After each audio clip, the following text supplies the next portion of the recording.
Tonight on Sportsweek, a soft shoe shuffle from Tucky as the Hawks premiership party moves to top gear. The Giants upset Geelong in the NBL playoffs. And Terce toppled on the track at Moonee Valley. Good evening, everyone. I'm Stephen Quartermain. You are. And I'm Eddie Maguire. Welcome to Sportsweek. Yes, it's great stuff, isn't it? Tonight in our final edition, we have a complete wrap-up of the grand final celebrations and commiserations, Stiff Eagles. Plus, we'll feature the mark and goal of the year. As well, we've got horse racing, motorsport, basketball, golf, soccer, and all our players of the week. But Ed, we'll start our final show with what else but a big exclusive. Yes, Steve, a nice way to start the show too. Kevin Sheedy has accepted Essendon's offer to coach the Bombers and will be in charge at Windy Hill again next season. It's believed Sheedy told President Ron Evans of his decision today. Sheedy had been made an offer from the Sydney Swans that would have made him the highest paid coach in history. But instead, Sheedy will remain at Essendon for his 12th season. After making the grand final last year and starting the 91 season with a rush, the Bombers were decimated by injury this season, finally finishing in 6th place, beaten by Melbourne in the elimination final.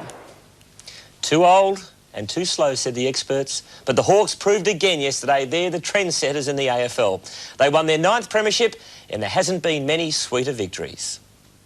A new venue, a debut grand finalist and one of the great football powers of the game were the ingredients for yesterday's grand final, and for a while in the first quarter it looked as though the new kid on the block was going to steal the show. 3 goals resulted from either 50-metre penalties or a relayed free, and another, a freakish snap from the boundary by Wilson, saw West Coast jump away to a lead of 4 goals to nothing. It didn't look good for the Hawks. In most cases they were second to the ball, and frustration was creeping in, as evidenced by a wrestle which snowballed in the centre of the ground.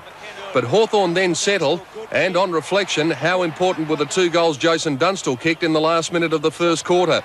Not only did it keep the Hawks within 9 points, but provided the springboard for the second quarter assault, which was led by Paul Deere.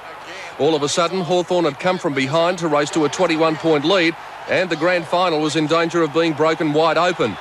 But to its credit, West Coast regained its composure, and a couple of late goals saw the difference just 10 points at half-time. The third quarter was typical of what grand finals are all about. It was goal for goal, Hawthorn several times opening up a lead of 3 straight kicks, only to see the Eagles continue to answer the challenge to retain the status quo, a deficit of 10 points with 30 minutes of football remaining. Much of the pre-game speculation concerned the Eagles' younger legs running Hawthorn into the ground if it was close at three-quarter time. But exactly the opposite proved to be true as the Hawks put the hammer down. They slammed on 7 goals in the first 20 minutes, including a burst of 3 in 4 minutes by Dunstall, and the cup was all but in the Hawthorn trophy cabinet. The report of Lawrence was the only downside of a brilliant final quarter surge, which ended the Eagles' charge for glory.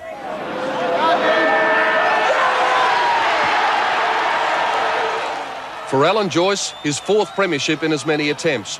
For Michael Tuck, another chapter is added to one of footy's most legendary careers. And for Victoria, relief as the Premiership Cup stays at home. Well, the Hawks are certainly experienced at winning grand finals.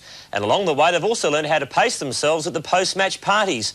While some were nursing hangovers this morning, the Smarties were saving themselves. It didn't take long before the Hawthorn celebrations began in earnest. After leaving VFL Park, it was straight to the social club, where the players, one by one, were presented to the faithful. The biggest cheers were for the likes of John Platten, Dermot Brereton, and of course, Michael Tuck.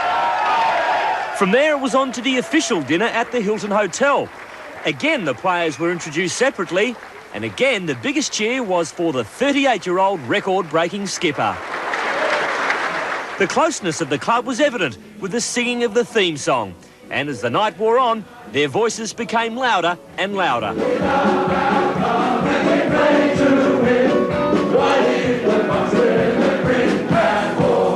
Tucky was in great form. He preceded his official speech with a soft shoe shuffle.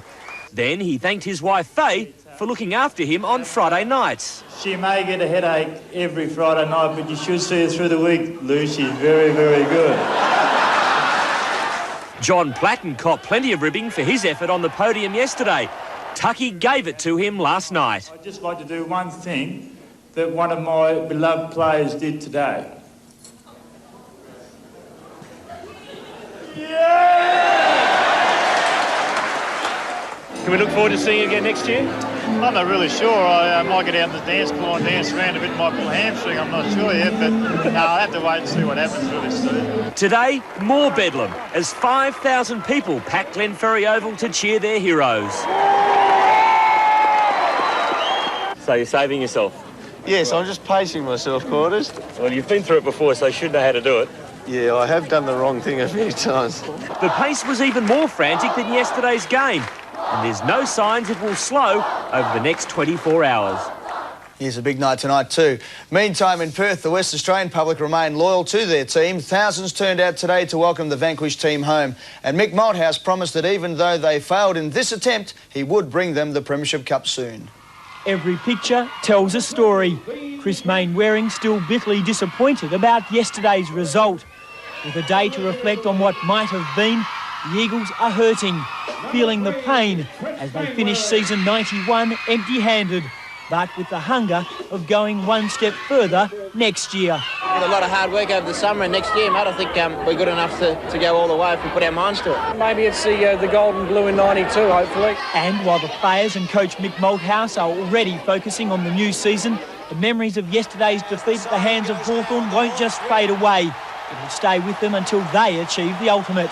We started playing last November, last October, planned for September the 28th, and we blew it all in one day, and that's it, it's all gone. Oh, yeah, it still hurts, mate. I think it's going to hurt for quite a long time. I think maybe the longer it goes and the more we hear and talk about it, I think the more it's going to hurt. But, yeah, it still hurts, mate, definitely. It's probably hurting more now.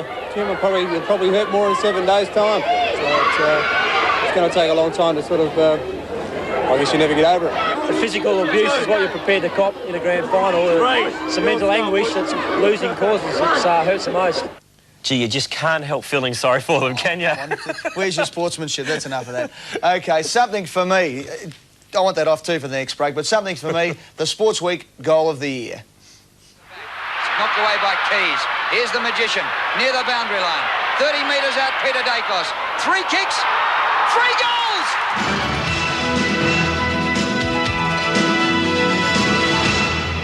Melbourne Giants have fought back from the dead to make it through to the semi-finals of the NBL. With 2 big wins in 3 days, North Melbourne now face those hacks from the Eastside Spectres for a place in the final. You couldn't have got a more even contest than the one today between the North Melbourne Giants and the Geelong Supercats. They'd met 4 times this season for 2 wins each. In the best-of-3 final series, the score stood at 1 game all. Geelong thrashed the Giants by 20 points. Then in a remarkable comeback, the Giants found a 40-point turnaround to win the second by 20 points as well. So today was sudden death. It was the Giants who were able to grab the ascendancy early, leaving Geelong to play catch-up basketball all afternoon. They were never able to gain any clear lead, while the Giants were always able to assert their authority when it was required. North led by 6 points at the first break, 3 at the second and 3 at the final break, but then went mad in the final term. Seconds to get a shot. Lead it for 3. Oh, what a rip! Geelong's chances started to turn for the worst when Bobby Locke was fouled out after scoring 31 points. Then tempers started to boil as the Supercats could sense their year was heading to an end. Vince Hinchin was ejected from the game as the Supercats were ejected from the finals, North Melbourne winning by 12 points. Yes, a great 12-point win to those masters of the basketball court, the North Melbourne Giants. For the Giants, Pat Reedy, 32, Scott Fisher, 30 for Geelong, Locke, 31, and Shane Heal, 27. Next victims, Eastside. Oh, you're kidding, aren't you? The John Maher trained ready to explode caused a huge boil over when he beat champion Sydney Colt Terce in today's Bills Stud Stakes at Moonee Valley. Ridden superbly by Stephen King, Ready to Explode held the slipper winner in the final 200 metres after the favourite had no luck in the running. Let's have a look at the closing stages.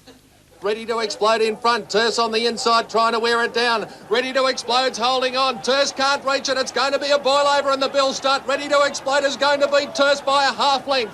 Third placing in the race went to our bold cruiser and then Roger John Natchez.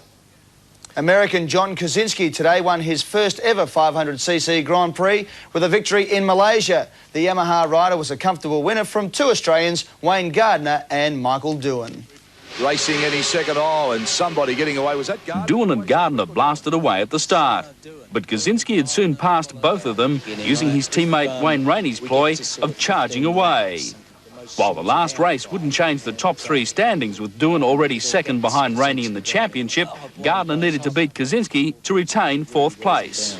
There's the gap. 1, 2... Gardner was showing his old aggression after an unhappy season, but Kaczynski had a huge 6.5-second lead midway through the 35-lap race. But with a handful of laps to go, Gardner was gaining just a little. The Aussie was pushing his bike to its limit. But Kaczynski widened the gap again to win his first 500cc race. There goes the front wheel up. He's done it. He's won his first ever. Kevin McGee was 6th in his return to 500cc racing. Yes, and coming up next... The mark of the year, and gee, it's a hard one this year, isn't it? Yeah, I think it might be an odds-on favourite, this one. Let's have a look at it.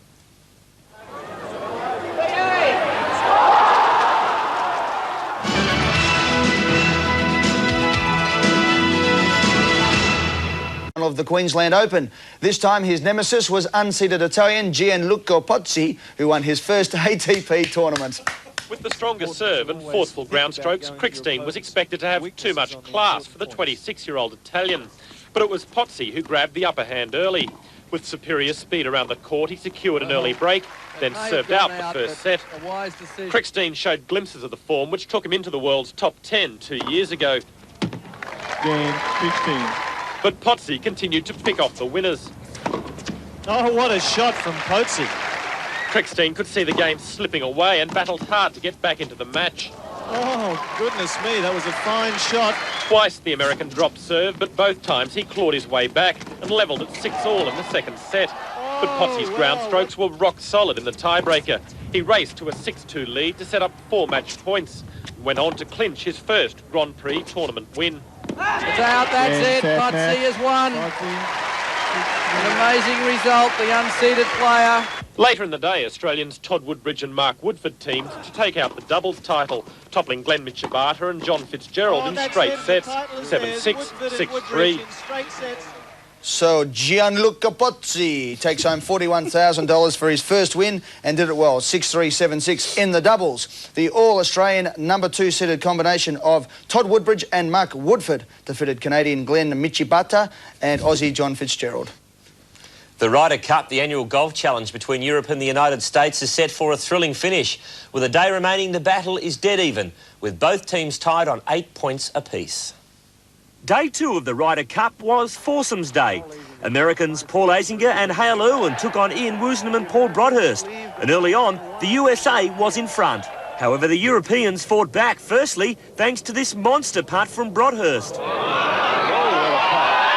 that's a great putt. What a putt. Then a simply brilliant piece of work from Woosnam. The Europeans eventually won the match 2-1. Payne Stewart and Fred Couples took on 2 Spaniards, Sevi Ballesteros and Jose Maria Olazabal. And Stewart just had no luck at all, trying to get the big putts to drop in.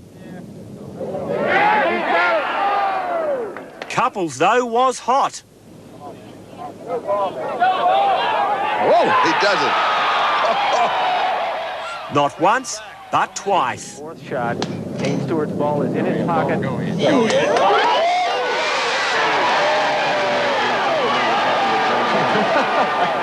The match was neck and neck all day. Eventually, Sevi needed to sink this one to halve the contest, and that's how it ended, even, along with the entire day. The stage is now set for a thrilling finish. So, with 1 day left, it's 8 points apiece. The series ends tomorrow with 12 singles matches to be decided. Manchester United continued to head the English First Division after defeating Spurs 2-1 at White Hart Lane. Leeds stayed in second place with a 2-2 draw against Norwich, with Australian Tony Dorigo scoring for Leeds, while third place Sheffield Wednesday's American signing John Harkes equalised against ninth place Liverpool. Sheffield Wednesday, in third place this morning, found themselves an early goal down at Anfield. Ray Houghton, the Liverpool scorer. And they might have been in greater trouble.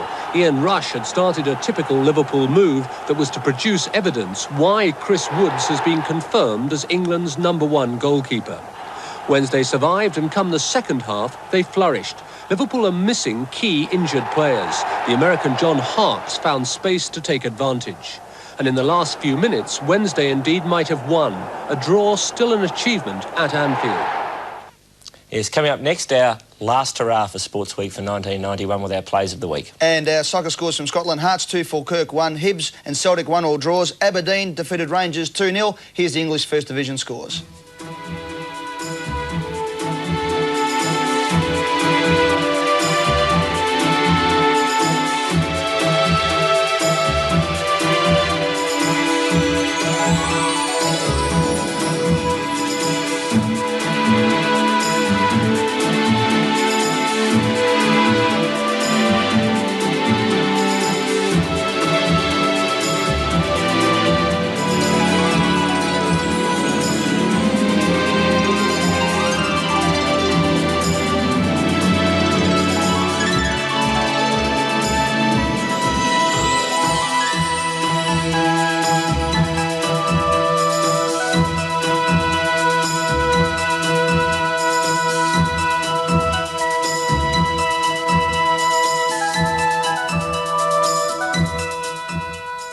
AFL. They are the Buffalo Bills, the Washington Redskins and the New Orleans Saints.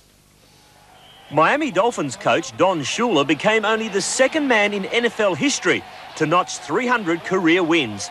Shula's Dolphins defeated the Green Bay Packers 16-13, thanks mainly to this terrible mistake from the Packers quarterback. And Don got doused for his troubles. The New Orleans Saints continue their unbeaten run with a big 26-zip victory over the Minnesota Vikings. The star, Greg Ironhead Haywood, who powered his way to 2 touchdowns. Something you don't see too often, a nice old blue in the San Francisco 49ers versus LA Rams game.